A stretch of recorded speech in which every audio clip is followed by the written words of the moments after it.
Bonjour mes chers amis, j'espère que vous allez super bien comme d'habitude. سلام امیدوارم که مثل همیشه عالی باشی و کانال فرنچ ویتاب دیده خوش اومدید. برای کسایی که من نمیشناسم مختصر خودم معرفی کنم. مدرس و مترجم رسمی زبان فرانسه هستم و بیش از 20 سال سابقه تدریس و ترجمه تخصصی زبان فرانسه. پنجمین قسمت از ویدیوی 800 جمله کوتاه مخصوص مکالمه رو داریم در واقع کار میکنیم. قسمت پنجم رو همونطور که گفتم من فارسیش رو من بعد میگذارم یکم مکس میکنم تا اینکه شما در واقع فرانسهشون رو بگید شما بعد ببینید که با فرانسه که من نوشتم میخونه یا نه، چقدر تونستید این جمله رو صحیح بگید. این جمله اول: منزل خودتونه، راحت باشید. فکر کنید که مهمونی میاد خونتون و میخواد ببینید که راحت باشید، منزل خودتونه. چجوری میگیم؟ بله میگیم faites comme chez vous. faites comme chez vous. chez vous یعنی خونه خودتون. کم میشه مثل خونه خودتون. faites یعنی یه جور رفتار کنید که انگار خونه خودتون. اصطلاح یعنی منزل خودتون. راحت باشید، معذب نباشید. faites comme chez vous. حتما دارید تکرار میکنید با صدای بلند. faites comme chez vous. جمله بعدی: میخوام حسابمو ببندم. supposons que vous êtes à la banque. فرض کنید که شما توی بانک هستید و اینکه میخواید حساب خودتون رو ببندید. چجوری میگید؟ بله je voudrais fermer mon compte. je voudrais fermer mon compte. نگید je veux. به خصوص جایی که رسمی مثل بانک و اینا هست je voudrais مؤدبانه تره. je voudrais یعنی مایلم، میخوام. فرمه ببندم حسابمو. منظور از کنت بچه کنت بانکره. حالا که وقتی شما توی بانک هستید دیگه لازم نیست که کنت بانکر، هم کنت خالی کفایت میکنه. پس je voudrais fermer mon compte. جمله بعدی: با دختر رئیسم ازدواج کردم. چجوری میگم به فرانسه؟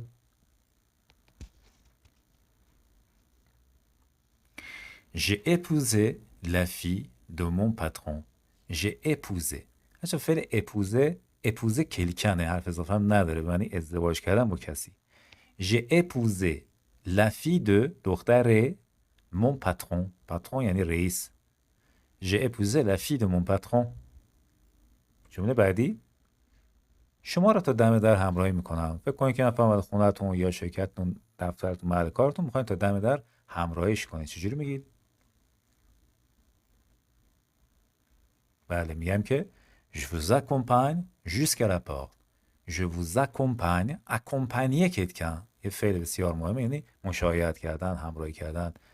je vous accompagne jusqu'à la porte. جمله بعدی: خوابم تعبیر شد. خوابم تعبیر شد. ما یه خواب میبینیم میگیم تعبیر شد، به حقیقت پیوست. چجوری میگیم؟ mon rêve s'est réalisé. mon rêve خوابم یعنی منظور رویام، s'est réalisé تعبیر شد، محقق شد. سو ریالیزه یعنی محقق شدن، یعنی به واقعیت تبدیل شدن. حالا گذشتهش میشه سه ریالیزه دیگه. پس موقع سه ریالیزه. یه وقتا هم میتونم بگم که رویام به حقیقت پیوست. یه رویایی داشتم به حقیقت پیوست. همون معنام هست.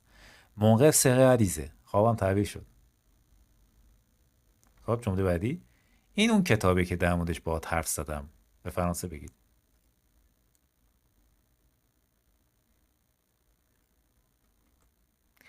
C'est le livre dont je t'ai parlé. C'est le livre dont je t'ai parlé. این همون کتابیه که دربارش گفتم ما تو فارسی اگه که داریم، زبان فرانسه حداقل 4 تا که داریم. اینجا از که دون هست استفاده کنیم. من در مورد دون یک ویدیو مفصل و خوب درست کردم که حتما اگر ندیدین ویدیو رو ببینید، اگر دیدید باز هم ببینید، چون میگم خیلی نکته داشت. چرا اینجا دون استفاده کردم؟ چون که فعل اون پغله است بچه‌ها. پغله دو کلکشوز. میخوام بگیم از چیزی یا درباره چیزی صحبت کردم میشه پغله دو. و چون حرف اضافه فعلمون دو داره از دون بعد استفاده کنیم و نه که. c'est le livre dont je t'ai parlé و نه c'est le livre que je t'ai parlé نداریم. اینجوری به فرانسه بگی میخنده بهتون. c'est le livre dont je t'ai parlé. c'est le livre dont je t'ai parlé. سریع باید بگی 5 با 6 با جمله رو بخونید بچه‌ها. c'est le livre dont je t'ai parlé. c'est le film dont je t'ai parlé. این فیلمیه که در موردش باهات صحبت کردم. هر چیزی. جمله بعدیمون: یه لحظه دیگه میام پیشت. یه لحظه دیگه اونجام. Je serai avec toi dans un instant. Je serai به جای je serai. je serai. je serai. je serai avec toi dans un instant. instant یعنی لحظه. البته میتونیم بگیم dans un moment. فرق نمیکنه. dans un instant راحت تره دیگه. je serai avec toi dans un instant، یعنی که یه لحظه دیگه، یه دقیقه دیگه میام پیشت. کی لیوان شکونده؟ بپرسید. qui a cassé le verre؟ qui a cassé le verre؟ کسه شکوندن، شکونده پس گذشته است، پس کمپوزه. qui a cassé le verre؟ جمله بعدی، دستگیره در رو چرخوندم. چجوری میگم؟ j'ai tourné la poignée de la porte. j'ai tourné یعنی چرخوندن، la poignée یعنی دستگیره، مؤنث بچه‌ها. la poignée دستگیره است. یه poignée هم داریم مذکر، یعنی مچ دسته، اینو اشتباه نگید. اون le poignée است، این la poignée است. la poignée میشه دستگیره در. j'ai tourné la poignée de la porte. j'ai tourné la poignée de la porte. جمله بعدیمون، ماهی رو به گوش ترجیح میدم. وقتی ما یه چیزی رو به چیزی ترجیح میدم چجوری میگیم؟ Je préfère le poisson à la viande. Préférer quelque chose à quelque chose. Je préfère le poisson à la viande. شاید شما برعکسش بگید je préfère la viande au poisson. این کتاب ارزش خوندن نداره، یعنی کتاب جالبی نیست. چجوری میگیم؟ جمله سختی. Ce livre ne vaut pas la peine d'être lu. ne vaut pas، این vaut بچه از فعل valoir، vouloir نیست، معنی خواستن نیست. اون valoir معنی ارزش داشتن. ne vaut pas la peine. یه وقتایی مثلا میگیم ارزششو نداره، میگه ça ne vaut pas، ça ne vaut pas la peine، ارزششو نداره بریم. ça ne vaut pas la peine de partir. ça ne vaut pas la peine de lire ce livre. حالا من به صورت مجهول گفتم ce livre ne vaut pas la peine d'être lu، یعنی خونده بشه. این مجهوله. ce livre ça vaut pas la peine d'être lu. جمله بعدیمون، اون 3 سال از من بزرگتره. 3 سال از من بزرگتره. چجوری میگیم؟ Il a 3 ans de plus que moi. Il a 3 ans de plus que moi. یعنی 3 سال از من بیشتر داره. Plus que moi یعنی بیشتر از من. Il a 3 ans de plus que moi. اونقدر تاریک بود که به سختی میتونستم ببینم. این از جمله‌های سخته. Il faisait tellement noir que، یعنی اونقدر شب بود یا تاریک بود که، noir یعنی تاریک. Il fait noir اصلا خودش یعنی هوا تاریکه. حالا گذشتهش بچه میشه imparfait. il faisait، اونقدر تاریک بود که il faisait tellement noir que je pouvais à peine voir. à peine یعنی به سختی، به زحمت میتونستم ببینم. que je pouvais à peine voir، میتونستم ببینم به زحمت، به سختی. à peine. il faisait tellement noir que je pouvais à peine voir. اینو باید حفظ کنید تا بتونید راحت بگید. مال من کدومه؟ فکر کنید که یه نفر از سفر اومده کلی هدیه و سوغاتی آورده، مثلا ما میگیم مال من کدومه؟ به شوخی lequel est le mien.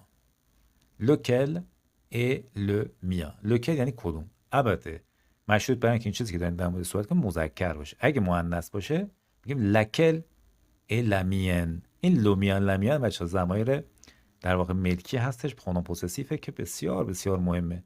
و کسایی که اینا رو ندونن، مثلا فرانسه نمیدونن، باید این گرامرها رو حتما بلد باشی. صفت‌های ملکی که در موردش ویدیو درست کردم، ضمایر ملکی که در موردش ویدیو درست کردم مفصل، که لینکش رو میگذارم. اگه ندیدید حتما ببینید. اگه ندیدید پس چی دیدید؟ این ویدیو بسیار بسیار مهمه. ضمایر ملکی، صفت‌های ملکی، اینا رو بلد نباشید بچه‌ها نمیتونید مکالمه کنید. lequel est le mien تازه برای سطح پایینه، یعنی سطح پیشرفته زبانم نیست. پس حتما باید ضمایر ملکی و صفت‌های ملکی رو بلد باشی. lequel est le mien. خب جمله بعدی مدرکی نیست که مثلا فلان چیز رو ثابت کنه. چجوری میگیم؟ il n'y a aucune preuve. preuve actually la preuve مؤنث هم هست به معنای مدرکه، برای مدرک، برای اثبات. فعلش چه؟ فعلش شما من بگید توی کامنت ها. حالا میخوام بگم هیچ مدرک، هیچ میشه aucune. نگید این n'y a rien preuve. بعد از قیان ما اسم نمیاریم. اون چیزی که بعدش اسم میاد به معنی هیچه میشه aucune. اگه مؤنث باشه. مذکر باشه aucun. چون پروف مؤنثه aucune. il n'y a aucune. فقط دقت کن نگید il n'y a pas aucune. نداریم ما هم چیزی. خود aucun و aucune به معنی به جای pas میشینه. نه که هر دو تا رو با هم بگیم. il n'y a aucune preuve. il n'y a aucune preuve. جمله بعدی من و تو یه نقطه مشترک داریم. تو یه چیزی با هم اشتراک داریم. چجوری میگیم؟ بله. toi et moi avons quelque chose en commun. quelque chose en commun یعنی یه چیز مشترک، نقطه مشترک، یک نظر مشترک. toi et moi من و تو میشه ما دیگه، پس میگیم avons. toi et moi avons یعنی لازم نیست حتی نو رو بگیم. میتونیم هم بگیم toi et moi nous avons یا toi et moi avons quelque chose en commun. toi et moi avons quelque chose en commun. میخوام یه رازی رو بهت بگم. به فرانسه بگید. Je veux te confier un secret. بچه هر جا که گفتن رو دیدی نگید دیق. سپردن یک راز به کسی، گفتن یک راز به کسی میشه کنفیه. کنفیه چیزی رو به امانت به کسی میسپاری، مثل راز. میشه کنفیه. quelque chose à quelqu'un. Je veux te confier یعنی به تو بگم، به تو بسپارم un secret، یک راز. Je veux te confier un secret. Je veux te confier un secret. 2 سال پیش سیگار رو ترک کردم. J'ai arrêté de fumer il y a 2 ans. ترک کردن سیگار بچه کیته نمیشه. میگیم arrêter de. arrêter de faire quelque chose یعنی انجام کاری رو متوقف کردن. J'ai arrêté de fumer 2 سال پیش چی میشه؟ il y a 2 ans. il y a یعنی پیش. il y a 2 ans. J'ai arrêté de fumer il y a 2 ans. جمله بعدی جورابات در بیار بوی گند میده. جورابات در بیار بوی گند میده. میگم enlève tes chaussettes ça pue. enlève از فعل enlever هستش، در آوردن مثلا لباس، کفش، هرچی. enlever مفردش میشه enlève، در بیار. tes chaussettes chaussettes که جمع هم هست و مؤنث به معنی جورابه. ça pue میخوام یه چیزی بوی گند میده. ça pue فعلش چیه؟ بله puer puer. میگه ça pue اینجا بوی گند میده یا فلان چیز بوی گند میده. میگه ça pue. enlève tes chaussettes ça pue. جمله بعدی کمک کن این ساکو بردارم. یه دستی بده، یه کمکی بکن که این ساکو بردارم. donne-moi un coup de main avec ce sac. un coup de main بچه یعنی کمک. donne-moi un coup de main یعنی کمک به من بده. avec ce sac با این ساک یعنی کمک این ساکو بردارم چون سنگینه. parce que c'est lourd. donne-moi un coup de main avec ce sac. un coup de main. donne-moi un coup de main یعنی به من کمک کن. این دختر شبیه مادرشه. چجوری میگیم؟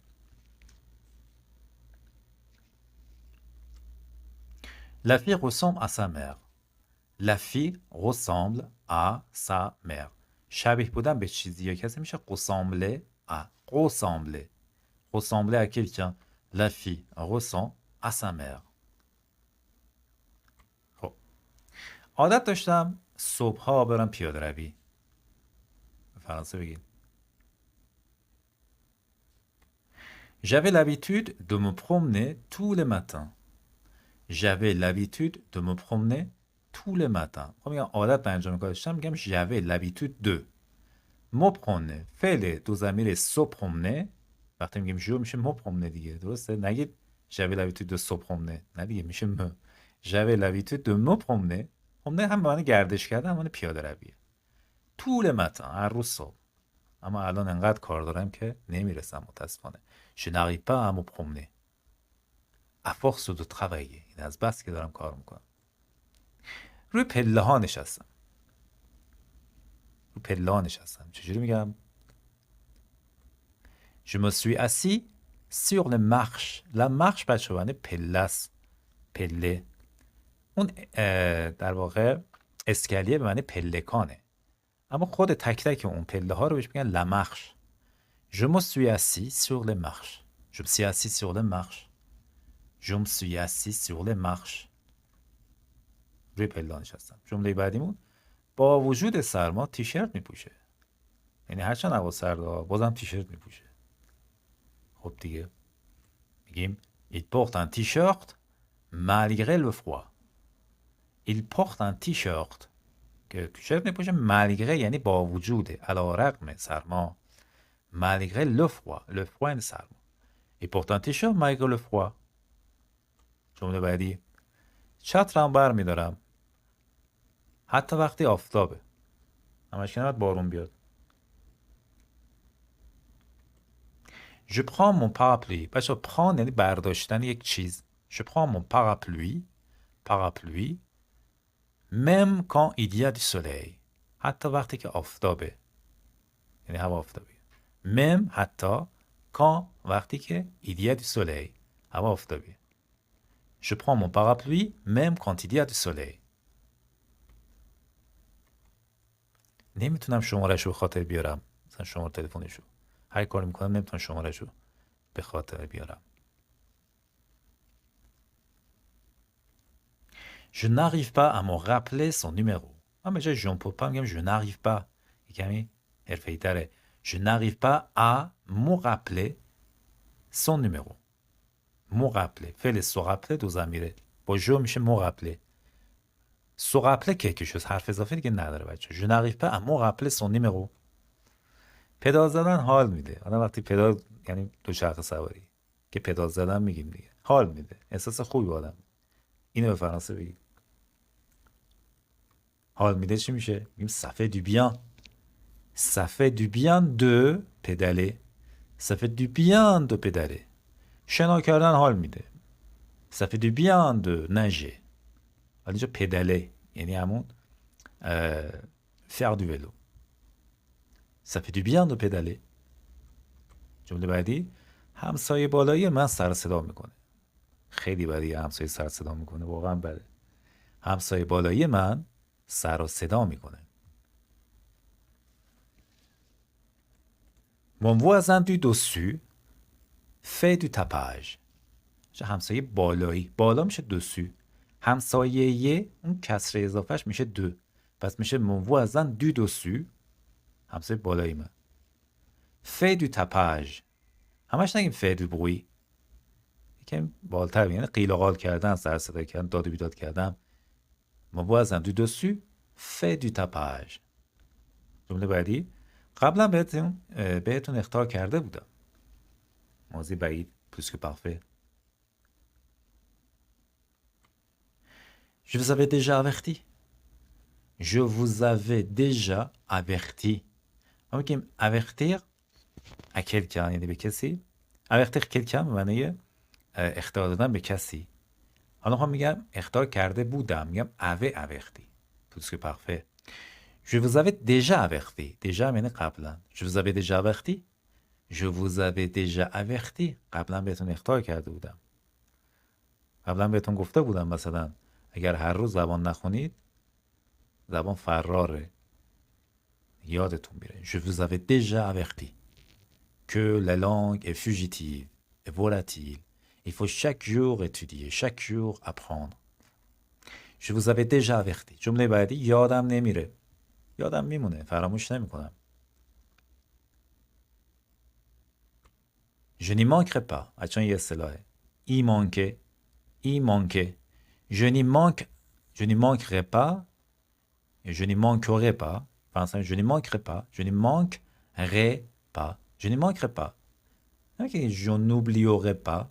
میتونیم بگیم ولی اصطلاحاً je n'y manquerai pas. سلام برس. یادت باشه که سلام برسون به خانواده. مثلا میگیم n'oublie pas de dire bonjour à ta famille. شما میگید که یادم نمیره. حتما. Je n'y manquerai pas. Je n'y manquerai pas. این اصطلاح یادتون باشه. این ایگرگ مال خودشه. نگید ایگرگ چیه. ایگرگ مال خودش اصطلاحه. Je n'y manquerai pas. سرم گیج میره. مثلا یه چیزی باعث میشه که سرم گیج بیاره. چجوری میگم؟ بهم سرگیجه میده. Ça me donne le vertige. Ça me donne le vertige. vertige یعنی سرگیجه. یه چیزی به من میدهد سرگیجه. یا ça me donne le vertige. مثلا وقتی میخوام بگم که وقتی از بالا به پایین نگاه میکنم سرم گیج میره. چجوری میگم؟ میگم quand je regarde du haut en bas ça me donne le vertige. Quand je regarde du haut en bas از بالا به پایین ça me donne le vertige. به خاطر اینکه ترس از ارتفاع دارم، مثلا میگم به خاطر اینکه parce que je suis acrophobe. acro مثل acrobat, phobie, acrophobe parce que je suis acrophobe. پس ça me donne le vertige. بچه‌ها این جمله اینجوری باید بازی کنید. فقط این جمله تکرار نکنید، باید جمله سازی کنید، داستان بسازید، از تخیلتون استفاده کنید. جمله بعدی به ترک بگو. بچه‌ها عذرخواهی می‌کنم جمله خیلی خودمونیه. دیدی مثلا یه نفر یه حرفی رو میخواد بزنه، هی من میکنه، به ترک بگو دیگه. این هر کس تونست بگه به خودش جایزه بده. میگیم اکوش توا دونک. ببخشید این اکوشه در مورد خانوما که بچه میزان، یعنی بزا بگو دیگه، به ترک بگو دیگه. ما تو فارسی میگیم، میتونید به شوخی بگیم اکوش توا دونک. بجام دیگه، حرف تو بزن، چرا نمیگی؟ اکوش توا دونک اصطلاحه. کاری از دستم ساخته نیست، من کاری نمیتونم بکنم. je n'y peux rien. je n'y peux rien. این ایگرگ هم باز برای خودشه بچه‌ها.